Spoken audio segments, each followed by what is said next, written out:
धन्यवाद माननीय सभापति महोदय, आपने मुझे ऊर्जा पर बोलने का ये अवसर दिया। अभी समय पूरा दिया, आपके संगठन ने दिया। मैं निवेदन करना चाहूँगा कि ऊर्जा पर सुझाव तो कम और ऊर्जा पर पिछली चर्चाएं अधिक हुई। बात ठीक है, पिछलों ने कुछ कर नहीं पाए और अनगिनत कर्जा छोड़ दिया और उसका नतीजा अब हम लोग भुगत रहे हैं।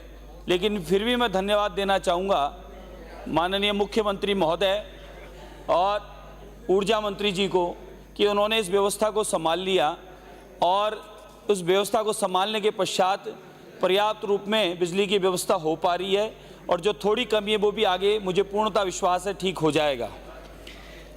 गत कांग्रेस सरकार के समय बिजली में जो भ्रष्टाचार और घोटाला हुआ, उन कार्यों की मैं निवेदन करूंगा कि जांच होनी चाहिए ताकि ये श्वेत पत्र की जो बात हो रही है सामने आ जाए, दूध का दूध और पानी का पानी हो जाए।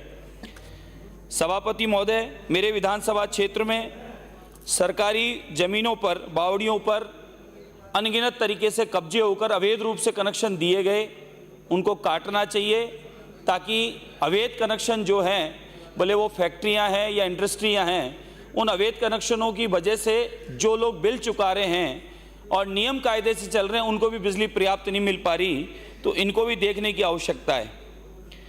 इसी प्रकार से हमारे Arjun colony ward number 25, Meena colony ward number 22, Punjabi colony ward number 12, Bansbadanpura ward 25, इन पे अनगिनत अवैध रूप से फैक्ट्रियां और कारखाने चल रहे हैं जिनमें बिजली जो है अवैध रूप से दी गई थी और वो आज तक चल रही है। उसको काटने की आवश्यकता है, जांचने की आवश्यकता है।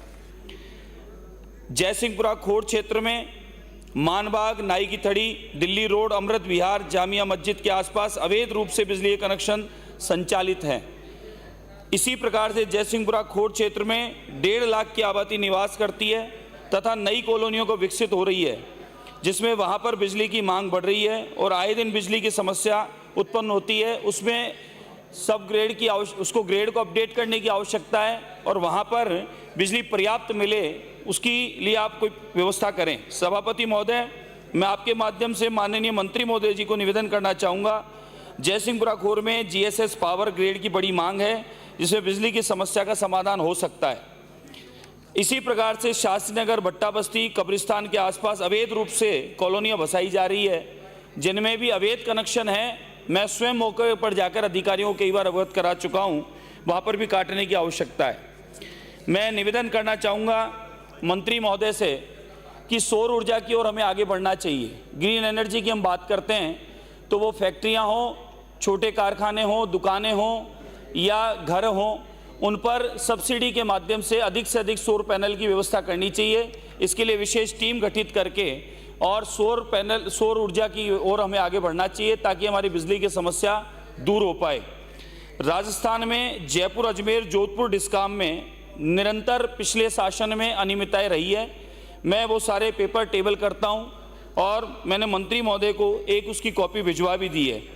राजस्थान में सौर ऊर्जा के भंडार है और बिजली का संकट उसके माध्यम से दूर हो सकता है।